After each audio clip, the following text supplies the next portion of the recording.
ยุกุระว้าว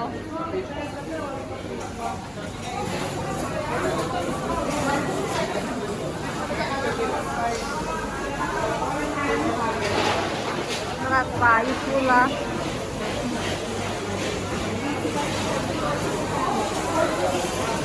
ว้าเธอน่าจะไปส่งคือตัวซุ่มกี้เนาะ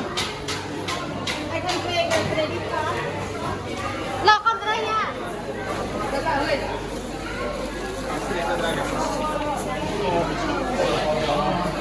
ว้าว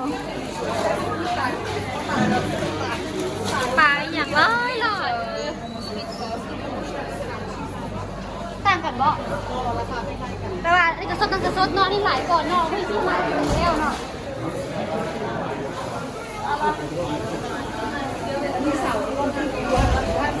เนาะอันนี้ซาดินปลาทูเขาอยู่ในเมืองได้ไหมนี่เหลือน้อยเขาซื้อตัวนี้ใช่ป่ะบ่ได้ไปจะซื้อเราตลาดปลา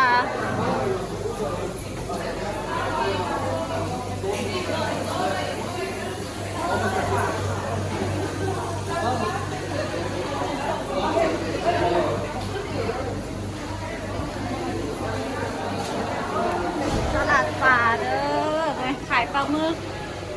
สด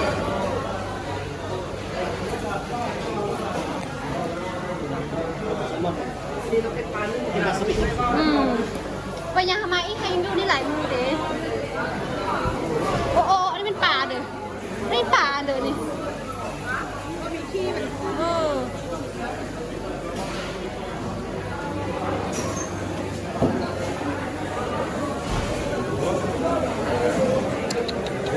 หลายใช่หลายมาก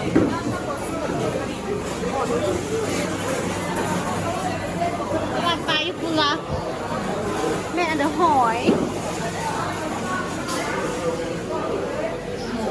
ตลาดปลา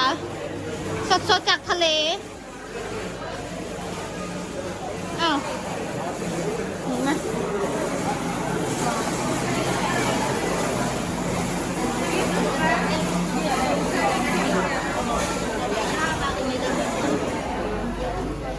คนหลายว่ะ